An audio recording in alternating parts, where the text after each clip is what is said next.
When you look at their climate financing needs, we're talking about $23 trillion, and the majority of that financing needs to come from the private sector.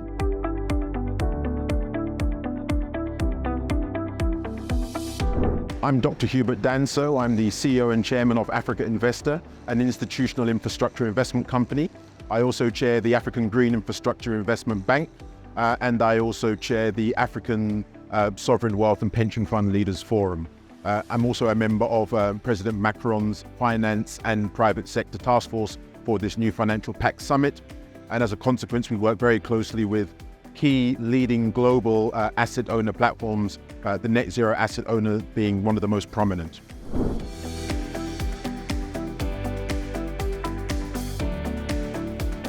When you look at their climate financing needs, we're talking about $23 trillion according to the latest data. And the majority of that financing needs to come from the private sector. It needs to be private capital, which is distinct from other markets in the world. So there needs to be a wholesale shift in the way that the multilateral development banks catalyze that financing. I think the MDBs have not really been able to mobilize private capital at scale, particularly for emerging markets in developing countries, but optimize the balance sheets to crowd in private capital at scale. They've got to be able to subordinate and de-risk the participation of long-term institutional capital. There's got to be a much better alignment and a much stricter focus around the nationally determined contribution projects, the projects that the governments have said, these are our priority projects that need private capital. MDB should really focus on helping to de-risk private capital's participation in those particular transactions, as opposed to just seeking to provide their own instruments, which in some cases are in direct conflict or competition with what we could do as the private sector. I think the problem with the MDB's financing models are that they're very restricted. They are not aligned with our investment policy statements and approaches, and there certainly needs to be a coming together. And ultimately, we're going into a completely new environment in terms of being able to, it's unprecedented that we now have to mobilize these tens of trillions of dollars, all sort of within a 7 to 10 year period. So I think we need to redefine and really help the multilateral development banks understand exactly what we need to be able to deploy capital at scale and ensure that there's a legal and regulatory environment in the markets that we participate that can absorb and grow this capital at speed. So it's a collective effort, it's a collaboration, and I think, really being able to share our collective knowledge and our operating models, and in many cases, create new operating models. And that's really what we've done through the institutional investor public partnership framework.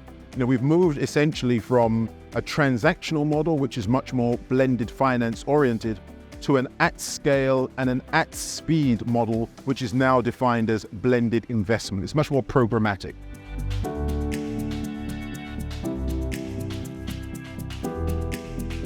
We set out 6 key things in the Net Zero Asset Owners Alliance paper that are really going to help transform the private capital mobilization capacity of the multilateral development banks, the development finance institutions, and the international financial institutions. That essentially was a big focus on, improving the governance, improving the need and the ability to have collective action, also looking at the better use and mainstreaming of risk-related data, the use of more guarantees. These were a number of the things that really came out as, really impactful aspects that we can actually use to crowd in more private capital at scale to align with the Sustainable Development Goals, the Paris Agreement, particularly in emerging markets and developing countries, but on a global basis.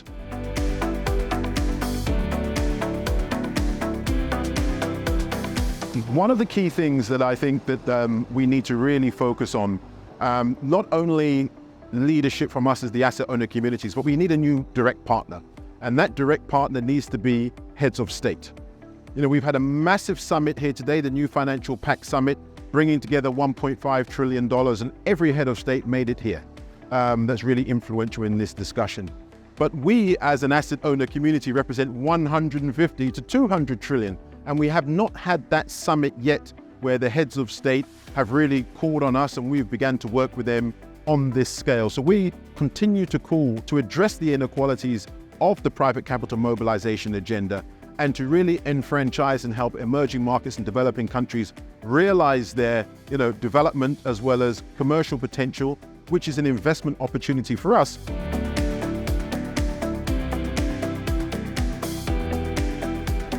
In the past, the development partners were the ones that would really be calling on asset owners to help develop solutions, particularly for emerging markets, developing countries, climate and sustainable development goals.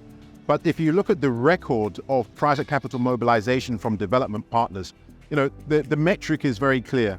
For every $1 of MDB finance, multilateral development bank finance, they're supposed to bring in $10 of private capital.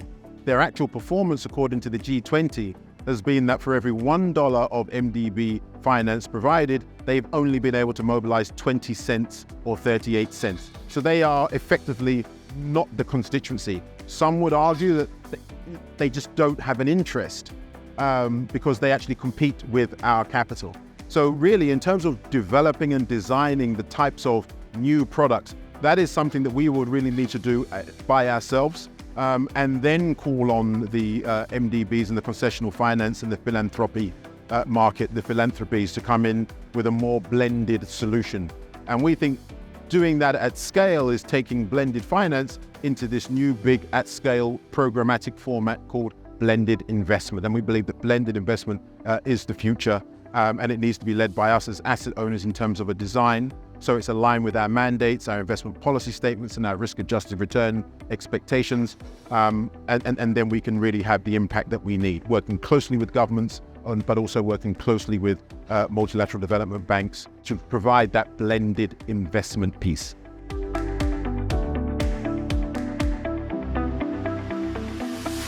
And there's a piece of research that we launched just yesterday at the Macron Summit, which showed that emerging markets and developing countries are probably paying, anywhere between $15 billion per annum in excess interest payments on their loan, and probably far more than that in lost opportunities because the GEMS database has not been opened up. The Global Emerging Markets database is one of probably the best risk-related database, bringing together all of the performance of the loans held in the portfolios of multilateral development banks.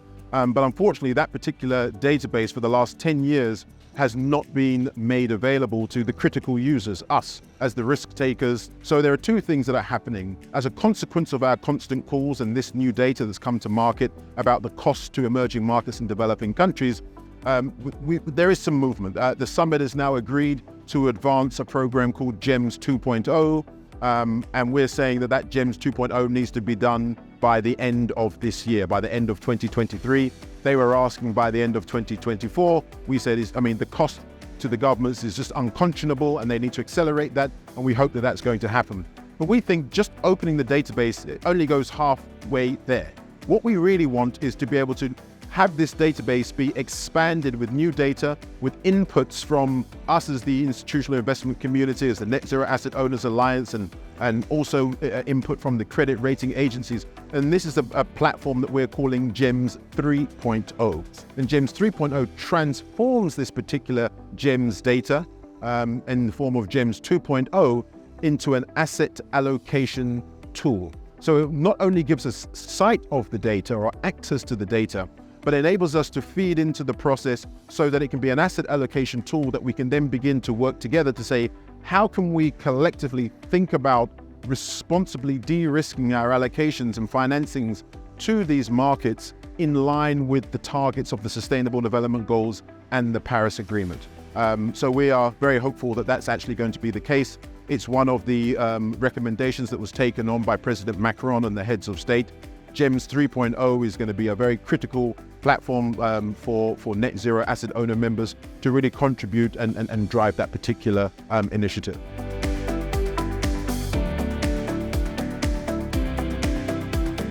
The Africa-Europe Energy Earthshot hosted an event with us as Africa Investor yesterday, and it really focused on how do you unlock and make Africa's industrial green energy potential investable, and what type of plan is required to accomplish that.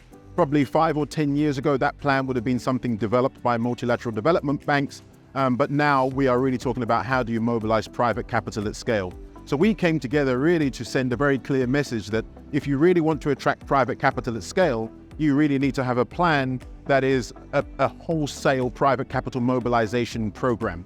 And we had two examples of that. We think that the Inflation Reduction Act is a wholesale private capital mobilization program being used successfully to attract capital by the United States of America.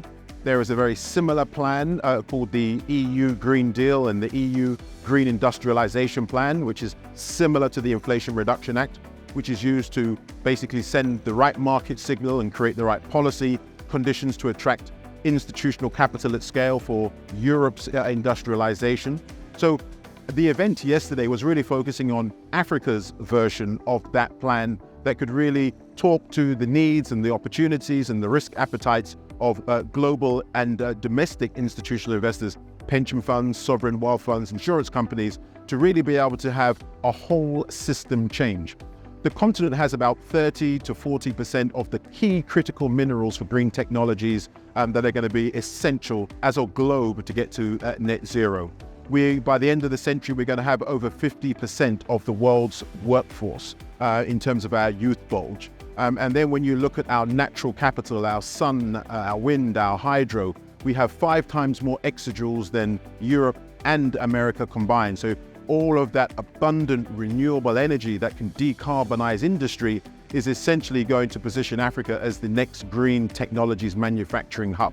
So this new plan is really designed to enable and offer asset owners the opportunity to participate in all of the commercial and the investment upside of that particular opportunity. So it's a whole systems shift. It's basically putting real long-term money behind a really long-term good investment opportunity that will not only decarbonize Africa, but will also decarbonize the globe as a consequence. The event on Africa was a really good opportunity to announce and launch the Just Transition Investors Alliance, which is an alliance of institutional investors that have come together to invest in green industrial cities in Africa so that we can actually help beneficiate critical minerals for the just transition and the key green technologies.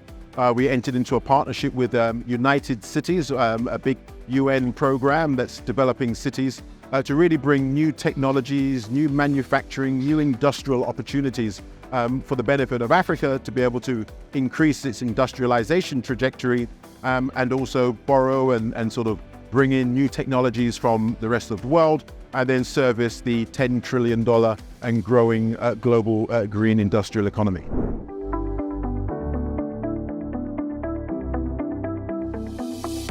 The work starting today really is going to be dependent on leadership from the Net Zero Asset Owners Alliance as the only UN-convened group, legitimate group of global institutional asset owners. So the Net Zero Asset Owners Alliance will probably be at the forefront of leading this really exciting change. There is a roadmap of activities that are coming up, coming out of this summit here in Paris. President Ruto of Kenya is hosting the African Climate Action Summit, where President Macron and a number of the heads of state that have been here from around the world will participate in that. From there, we go to the G20. From there, we then go to the UN General Assembly in September, looking at the SDG review, and we go to COP28. And at each of these intervals, the role and expectation of the Net Zero Asset Owners Alliance and the institutional investment community occupying this new leadership role to drive private capital mobilization at scale is really going to grow. But we're very, very confident because we've been asking for this opportunity for a very long time. So I'm very glad that this summit has afforded us that.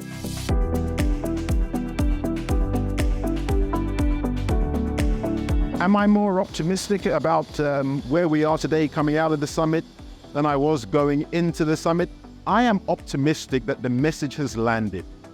Governments, multilateral development banks, civil society have all understood that there is absolutely no pathway to net zero without the exponential increase of allocations from institutional investors like us. So that realization means that we now have a seat at the table, and I think that's really what makes me optimistic. But it means that our leadership role needs to be much more pronounced. We actually have to lead as opposed to follow. And I think that institutional investor-public partnerships are going to be the framework within which we can help design products. We can orient collective action so that concessional money can take the risks that we can't. It can do the capacity building. It can help develop the bankable pipeline of investable projects and products. And I think the work now starts. The summit was a good pretext, but the work now starts. We have a leadership role, and I think if we take this opportunity, we will be the difference between the world decarbonizing or not.